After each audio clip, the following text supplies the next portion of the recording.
Let's go. Vince Tracey joining me, defeating Tyler Gross at Power Slap number 14 in New Orleans.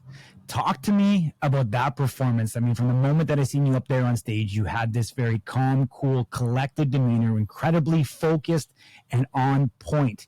What gave you the ability to go up there and just undeniably know what you were going to do to Tyler up there on stage? Honestly, I think it all starts from my training.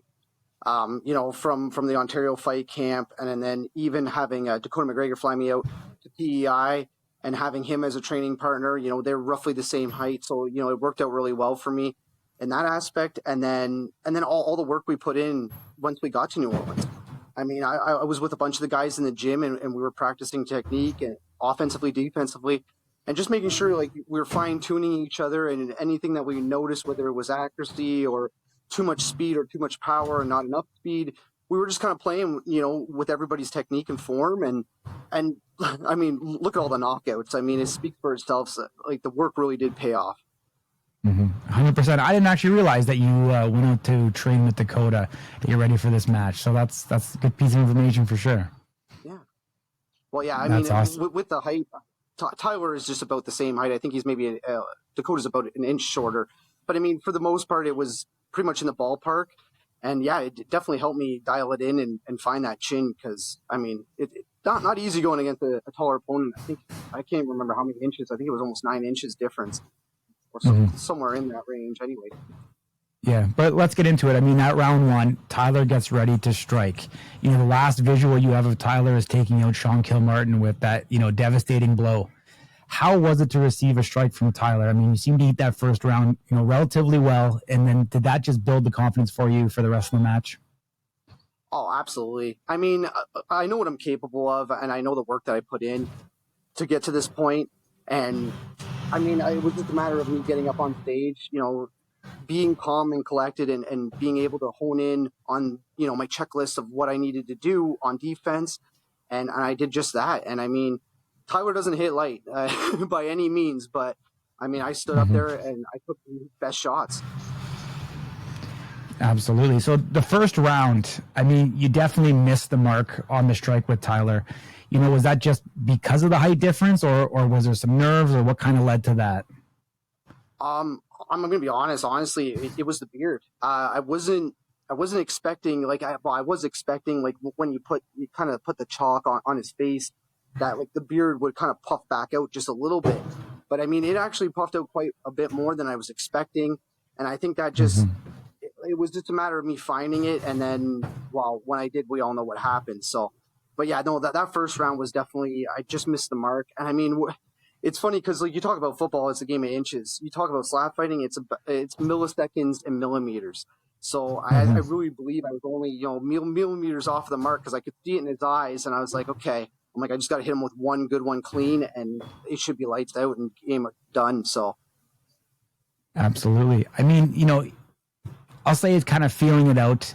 That round two, he really clocks you with a good one and really kind of sets you back, and was, very much reminiscent of Azael Rodriguez, of like resurrecting from the dead. Talk to me about that moment. Did you ever think you were in trouble there, or did you feel like you had your wits to you the entire time? No, like he definitely rocked me. I can't deny that. I felt drunk at the time. I was, I could feel myself stumbling back, and I was like, okay, hold on, just don't fall. Like, I was kind of talking myself through it, breathe. I was literally just going through my steps on recovery, and I was like, and then I hear Mark start to count, and I kind of looked at him. I heard Blackburn in the corner, take a knee, and in my mind I was telling Mark I'm good. I gave him the thumbs up. I'm pretty sure I said the same thing to Anthony, like, I'm good, man, I'm good. I felt like if I would have taken the knee, getting back up may have been more of an issue, and then you risk the option of the referee stopping the fight. So for the most part, I felt like I recovered very well from it. And I mean, that was a hard shot. That was definitely one of his best shots against me, for sure. For sure. Well, let's have a little tell-all here, all right? That round two, looking back, I know you said you're a little punch drunk in it. Do you think that was a club that was missed? With the sound of it, like, hearing it back, it could have probably been called a club. Now again, like they have so much replay. They have some of the best cameras in the world. So whatever they saw, obviously it wasn't called. So I'm not going to say it should have been called because it wasn't. But I mean, with the sound of it, like I mean, if you hear my slap compared to his slap, like you can hear the crisp and the cleanness of my slap compared to more of like a cupping sound when he hit me. So I mean, who knows? It might have just been like he might have just landed maybe a little bit sooner with the palm rather than all 3 points of contact like on point, or it might have just looked or sounded that way, and maybe he did land clean. I'd have to watch it back to be quite honest. Yeah. Oh no, fair answer for sure, man.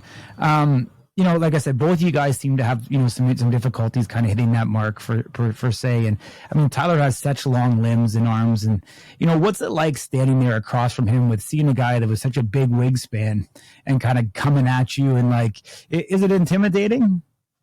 Oh, absolutely. I mean, like, anytime you go against a guy that's bigger than you, you always have the thought in your mind, like, how much power is this guy really going to hold, And it's like I said, with the wingspan, he has a lot more dexterity to really wind back and use his wingspan. And I mean, and he was taking full advantage of it. But I mean, like, it's all mental. It really is. Like, you have to be up there and you have to be ready to eat it. And like in my mind, I was telling myself, I'm not going down. No matter what happens, I'm not going down. I'm standing my ground. And there's not a man on that stage that day that could move me. No, for sure. I mean, that third round, I mean, you set him down with one of the cleanest strikes of the entire night, honestly, just technique wise, finding that button, shutting him off. You're super animated after I'm paraphrasing for you, but you're like, get up, as if you don't want it. You didn't want him to stay down. Even though it was last round, go to the decision. Like, what was kind of going through your mind in that moment? Was it just like that macho bravado, or was it that, you actually wanted to see, him be a warrior and continue, like, even though it's the last round? Like, what was going through your mind? Honestly, I knew right away as soon as I hit him, and like I felt it. It was the same thing with Dom. It was just right through. Like, you almost don't even feel that slap when it's a KO. Like, it's just so fluid and so clean. It was like I knew right away he was done. And yeah, part of me wanted him to get up to, just to receive one more and see if he had a chance to even drop me. But like, as soon as Mark got to 8, I knew it was just about over, and that he wasn't gonna resurrect by any means and coming up into that third round. And honestly, I really don't want the judges involved. I want to keep performing the way I'm performing, whether it's me going out on my shield or me putting those guys on theirs. For sure. I mean, the rankings haven't been updated yet, at least at the time of this recording. Tyler was number 10. You were unranked. Fairly safe to say I think you'll probably swap spots with him and crack that top 10. Do you agree with that? Oh, absolutely. I think now being 3-0, my first live event now with a big win, and with the performance of the win, I think, I truly believe that I should be able to crack that top 10. And yeah, we'll see where we end up and where they get placed. But yeah, no, I'm excited to see what's next, honestly. Yeah, talking about what's next, anyone that you think would make a good match? Honestly, I think, like, the dark horse is got to be Cole Young. I mean, he's the only guy to draw with Anthony Blackburn. I believe a win over him could solidify myself as a top contender, and then maybe even get a shot at the belt. And whatever I end up getting from the brass, I'm the type of guy that's anytime, any place, anywhere. So, I won't be saying no to anything that's offered or any opportunities given. But I mean, yeah, like I really look forward to one day facing off against Cole, because I truly believe that he's one of those guys that, you get through him and the sky's the limit at that point. For sure. Yeah, definitely an ambitious take. Nothing wrong with that. I think there's some intrigue, I think, in the division. I think there's a bit of a void in the middle of the division of guys we haven't seen for a little while. I think someone like Zach Zane could be a great matchup for you, to be quite honest, if we see Zach back in the mix. And I won't even discount Chris Debo. He's a tough out every single time too, and I think that could make for a phenomenal match on paper, both from the offensive and the defensive side. So even though Chris Debo isn't as high in the ranks as a guy like Cole Young, I think from an entertainment standpoint, and just sitting here on the media side of things, I think that's one that I'd love to see, to be quite honest. And I couldn't agree more with you. I mean, it's actually funny because me and Debo have actually already talked about that. Like, that could be very much an option coming up. And, Yeah. I'd love to share the stage with Debo. Like you said, I mean, he's a tough out. And, I mean, I really would get to show my defense, like, full blown against Debo. You know what I mean? It's, yeah, I think he would be a heck of a matchup. And, yeah, we put on a great show for the fans and the media, everybody. For sure. And I mean, you know what? I'll go there. I actually think KO Chris Thomas would be a great match too. And I think it actually would do more for your career, to be quite honest, than a Debo. Chris obviously has the one victory over Chris Debo.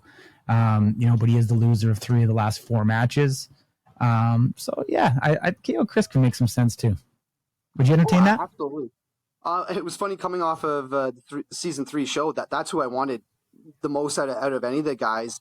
I mean, with his last matchup, I hope his hand healed up all right. But I mean, if he's willing to pull that with me too, I mean, I'll take the dub any way I can get it, I guess. But honestly, cut me your promo and call out Chris Thomas right now. All right, Chris, me and you, October, whether it's October 4th or October 24th, we need to face off and slap each other senseless. Let's go, baby. Awesome, my man. Appreciate you joining me. Great catching up, chatting with a fellow Canadian. I'll keep on beating that to the end of the road. We're outnumbered in Power Slap. We're still waiting for that first title to come north of the border. One day soon it will. Appreciate my man. Keep fighting a good fight and stay in touch, my man. Appreciate you guys. Have a good one.